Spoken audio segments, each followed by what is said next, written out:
Selamat datang di channel One Star. Kesempatan kali ini Mimin akan melanjutkan membahas alur cerita manhwa Ponding part yang kelima, teman-teman. Nah, sebelum lanjut ke videonya, alangkah baiknya kalian klik tombol subscribe terlebih dahulu di bawah dan jadilah salah seorang yang membantu Mimin mencapai 6.000 sub di akhir bulan ini. Terima kasih, lalu intro.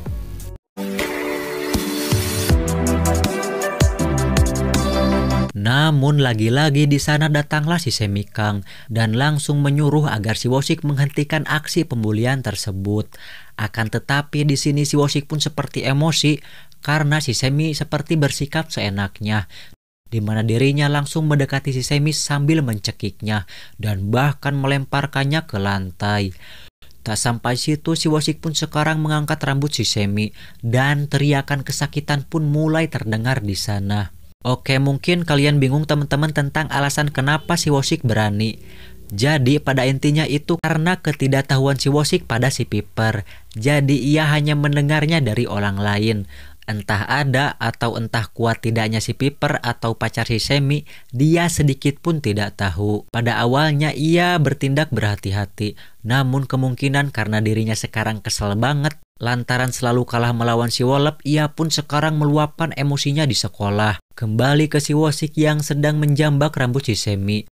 Namun tiba-tiba si Soyun pun bangkit dan berteriak agar melepaskannya. Seraya perlahan berjalan mendekat. Melihat hal itu, Woshik pun tertawa sambil berkata, "Apa kau sungguh mau melawanku?" Dan langsung bersiap melancarkan sebuah pukulan. Tapi kenyataannya Soyun bisa menghindari dengan cepat dan sekarang malah dia sendirilah atau si Woshik yang menerima pukulan yang amat telak hingga dirinya pun terbentur ke dinding dan tak sadarkan diri saat itu juga. Para murid yang ada di sana pun terkejut melihat hal itu. Namun untuk si Soyun, ia yang sekarang sudah kembali sadar pun menjadi panik dan langsung lari untuk pulang. Jadi teman-teman, tadi si Soyun itu macam sadar gak sadar kayak menyatu aja sama kepribadiannya si Minhwan.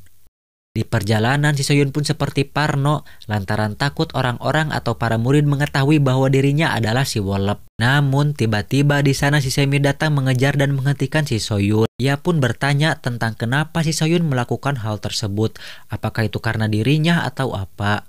Ditambah di sini si Semi pun curiga bahwa si Soyun adalah tipikal orang yang menyukai kekerasan. Tapi ia berteriak dan yakin bahwa si Soyun adalah seorang pengecut yang baik. Mendengar hal tersebut, yang menjawab pun seperti bukan si Soyun, melainkan si Minhwan. Lantaran dia berkata, "Siapa yang kau bilang pengecut?" Dan langsung pergi begitu saja. Meratapi hal itu, si Semi pun kaget dan langsung menangis. Tetapi tiba-tiba si Piper sudah ada di sana dan menanyakan tentang siapakah itu. Si Semi pun menjawab jika dia hanya teman sekelas. Lalu si Piper pun mengajak si Semi pergi untuk melanjutkan pembicaraan terakhir mereka. Di sana si Soyun pun melihat hal itu dan mencoba untuk mengikuti.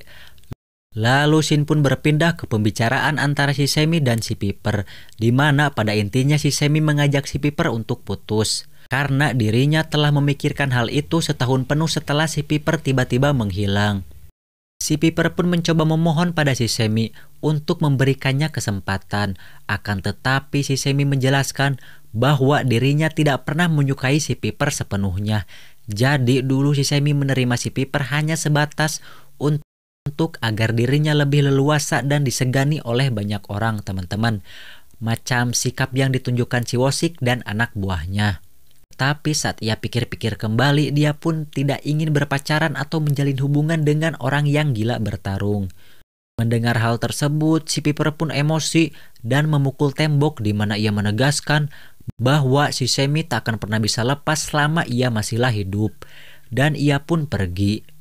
Di sini Semi pun hanya bisa tertunduk menyesali keputusannya di masa lalu, tanpa ia sadari bahwa si Soyun mendengar percakapan mereka. Singkat cerita, Shin pun berpindah ke malam hari, di mana si Soyun sekarang berada di jembatan tempat pertama kali si Minhwan bangkit. Di sana percakapan antara Minhwan dan Soyun pun terjadi, yang pada intinya mereka sadar bahwa tadi adalah si Piper dari klub Ponding. Minhwan pun menyayangkan tentang tadi si Soyun yang malah membiarkan dan tidak mencoba melawannya. Si Soyun pun menjawab bahwa tadi mereka atau Soyun dan Minhwan tidak akan bisa menang jika bertarung. Meskipun bisa dan membuat si Piper pingsan, pastinya itu hanya akan menjadi sebuah dendam berkepanjangan. Jadi pada intinya ia harus mengirimnya ke sebuah ambang kematian. Dan satu-satunya cara adalah mereka harus bertarung dan bertarung lagi hingga menjadi lebih kuat. Scene pun berpindah ke besoknya saat di sekolah, di mana si Soyun mencoba mendekati si Semi untuk meminta maaf. Tetapi di sini Semi pun seperti menjaga jarak terhadap si Soyun. Dalam pikirannya, Soyun pun sadar bahwa si Semi tipikal orang yang tidak menyukai kekerasan. Namun ia merasa nggak punya pilihan lain meskipun nantinya si Semi akan lebih membencinya, tetapi ia bertekad menyelamatkan si Semi dari si Piper. Setelah itu, Shin pun berpindah ke si Soyun yang sekarang kembali mengunjungi Hanstone. Dan untungnya saat ini ia bertemu dengan si Rayon Lee. Ia pun berkata tentang ketertarikannya terhadap klub bonding. Rayon Lee pun menjelaskan bahwa itu bukanlah tempat main-main. Jika sudah masuk maka tak ada lagi jalan untuk keluar. Dan andaikan alasan Soyun adalah karena si Minhwan, maka itu bukanlah tempat yang cocok.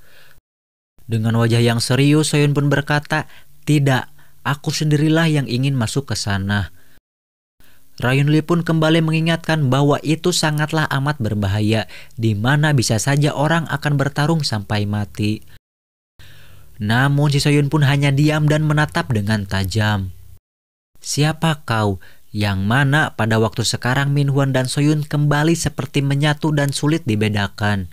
Kemudian Shin pun berpindah ke malam hari, di mana si Minhwan sekarang sudah mengunjungi sebuah tempat untuk melakukan ospek. Sebab teman-teman diketahui untuk menjadi anggota resmi klub bonding, mereka harus melalui beberapa tes, karena ternyata mereka bisa mendapatkan banyak uang, kehormatan sebagai lelaki, dan masih banyak lagi. Intinya banyak keuntungan teman-teman. Setelah berada di sana, jadi banyak orang yang ingin memasuki klub tersebut. Kemudian Minhwan pun memasuki tempat untuk melakukan tes. Di sana kita pun diperlihatkan dengan banyaknya pria yang sedang menonton pertandingan.